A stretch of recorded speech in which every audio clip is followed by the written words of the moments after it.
Elnusa ya, Elsa. Jadi gini ya,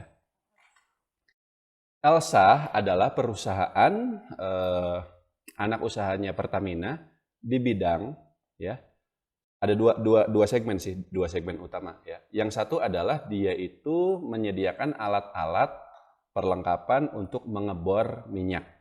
Jadi dia sebenarnya kontraktor, bukan perusahaan yang melakukan pengeboran minyak itu sendiri, melainkan dia menjual jasanya ke perusahaan-perusahaan minyak untuk mengebor minyak.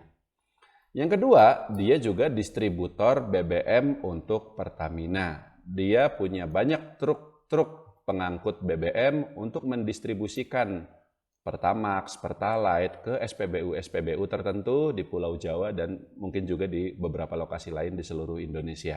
Ya, dua itu aja bisnisnya gitu ya. Jadi sebenarnya naik turunnya harga minyak itu tidak berpengaruh secara langsung terhadap kinerja Alnusa karena ya dia bukan jualan minyak itu sendiri gitu. Dan malah sebenarnya dibanding kontraktor migasnya yang tadi saya bilang ya, segmen pertama dia memberikan alat-alat untuk mengebor minyak, sebenarnya segmen kedua yaitu distribusi BBM itu lebih besar Pak kontribusinya terhadap kinerja Elsa secara keseluruhan ya. Tapi itu bisa dibilang distribusi BBM ini ya adalah bisnis yang sangat sustainable, sangat konsisten. Ya namanya orang beli bensin ya pasti tiap hari ada terus kan. Orang ngisi bensin di SPBU, ya makanya bisnis mengangkut BBM dari depo, dari kilang sampai ke lokasi BBM, ya itu juga akan terus dibutuhkan. Dan sebenarnya ada banyak perusahaan, baik itu anak usahanya Pertamina atau bukan, di bidang tersebut. Cuman untuk Elsa, ya dia diistimewakan lah, karena dia kan statusnya sebagai anak usahanya Pertamina. Dan yang saya perhatikan juga begini, Elsa ini anak usahanya Pertamina, tapi tidak langsung induk Pertaminanya, melainkan melalui namanya Pertamina Hulu Migas.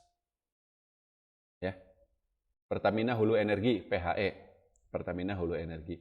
Dan ada rencana PHE ini mau di IPO-kan ya, meskipun nggak tahu kapan seperti itu, masih nunggu kondisi pasarnya pulih gitu ya. Jadi kinerjanya Pertamina Hulu Energi ini lagi dipercantik nih sama Pertamina itu sendiri ya. Kalau kinerjanya Pertamina Hulu bagus, ya otomatis anak usahanya Elsa ini juga harus dibikin bagus gitu. Sebenarnya itu aja saya melihat kenapa kinerjanya Elsa ini jadi cukup bagus bukan hanya di tahun 2024 ini, tapi sudah sejak tahun 2023 kemarin. Ya, labanya dia naik terus tuh, pendapatannya juga sama, dia naik terus karena dia banyak mendapat project dari Pertamina. Pertamina ini Pak, itu perusahaan gede banget Pak, dan Elsa ini hanyalah bagian kecil dari seluruh Pertamina itu sendiri. Jadi kalau Elsa ini mau dibikin bagus, mau dibikin jelek, gampang sebenarnya gitu loh, bagi Pertamina. Nah, jadi sebenarnya dari sisi itu saya kurang suka dengan Elsa karena satu, sebenarnya mau harga minyak naik atau turun, yang tadi saya sebutkan ya, itu nggak ngaruh ke kinerja perusahaan. Dan yang kedua, ya kalau misalnya ada perusahaan kinerjanya bergantung dari induknya, dalam hal ini Pertamina, ya itu kan kalau sewaktu-waktu Pertamina udah saya nggak mau bikin Elsa jadi bagus lagi, ya udah berarti perusahaan juga kinerjanya otomatis bakal langsung jadi jelek gitu. Nggak bisa apa-apa dia gitu loh, seperti itu. Dan itu kurang bagus kan sebenarnya kalau kayak gitu ya.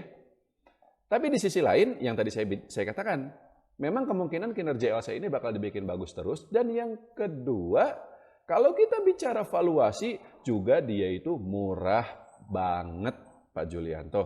Di harga belinya Pak Julianto di 400 sekian itu, ya coba kita cek deh. 400. Nah ini, di 400 lah. Let's say di 400 ya. 42. Ya 42 lah atau 42 gitu ya. Itu PI-nya ya, PER-nya itu cuma 4 kali atau 5 kali lah ya. PBV-nya juga cuma 0,7. Kinerjanya bagus, prospek kedepannya cerah, nggak ada masalah.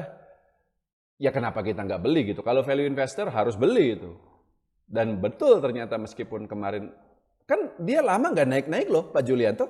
Perhatiin nggak? Saya nggak tahu Pak Julianto belinya kapan ya, tapi sekitar sejak setahun lalu lah, dia sempat naik sampai 460 waktu itu, tapi habis itu turun lagi. Jadi di Betul, situ-situ Pak. aja Ya, lama itu. Karena apa? Kondisi pasarnya ya. yang tadi saya sebutkan ya. Yang nggak jelas gitu karena saham-saham semuanya turun. Tapi toh dia nggak turun juga karena apa? Dia bagus, Pak. Dan dia murah Hmm. gitu. Dan begitu kemarin 2 minggu terakhir ini ya ada sentimen itu tadi ya, komoditas kayaknya bakal untung nih, harga-harga komoditas bakal naik. Jadi saham-saham batubara pada naik, ya Elsa ikutan naik otomatis gitu. Jadi ada pemicunya juga kenapa dia itu. Jadi bukan hanya karena kinerjanya bagus, valuasinya murah, tapi juga karena ada sentimen 2 minggu terakhir ini. Cuman begini Pak Julianto, kalau misalnya sentimen tersebut besok-besok reda, bisa nggak Elsa turun lagi? Bisa.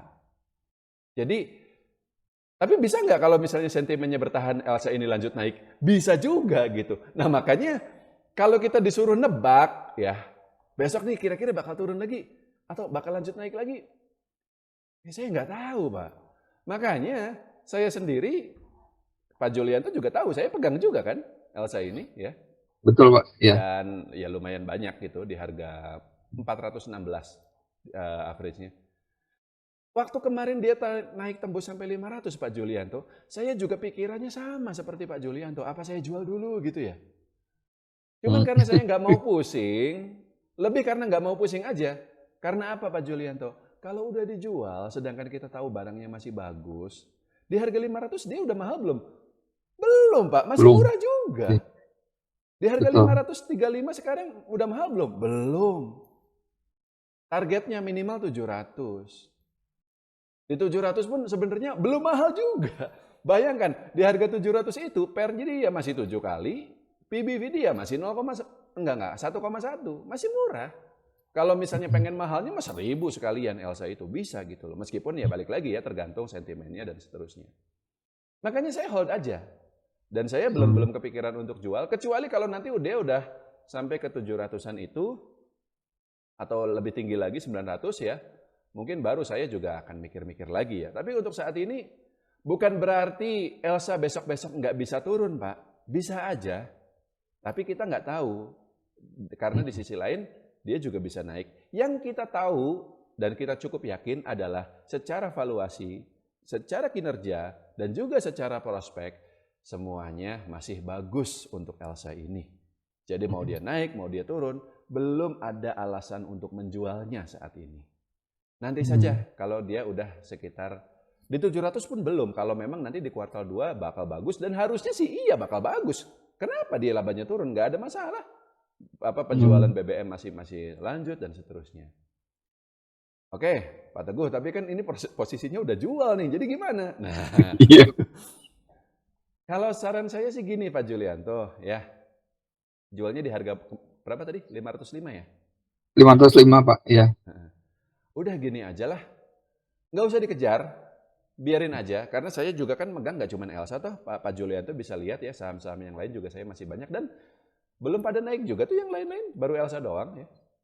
Iya. Elsa sama Japfa sih, tapi yang di luar dua itu masih belum naik lah ya. Artinya udah kasih itu bisa dialokasikan di saham-saham yang belum jalan ini karena ingat Pak, Elsa ini juga dia naik itu bukan tanpa sebab, tapi karena tadi ya Hmm. itu ada sentimen itu tadi ya. Terlepas dari Hmm. fundamental dan juga valuasinya ya. Yang Ya. artinya kalau sentimen itu hilang ya dia bisa turun lagi. Atau ini opsi keduanya.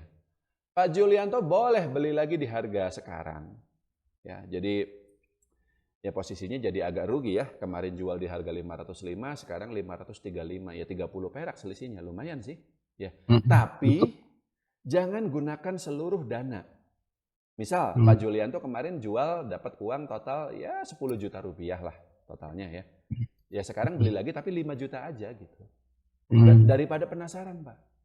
Kalau misalnya nih Ya. besok-besok Elsa turun lagi ke 505 atau bahkan lebih rendah dari itu, 500, 490, baru sisa 5 juta tadi dibeliin lagi. Jadi kita masuk Hmm. lagi gitu dan average-nya bisa tetap 505. Tapi kalau misalnya kita udah beli di harga 535 dan ternyata dia lanjut naik, ya minimal kita masih punya separuh barang lah gitu. Hmm. Jadi nggak lepas sama sekali dan kita masih tetap untung juga gitu. Cukup Pak Julianto.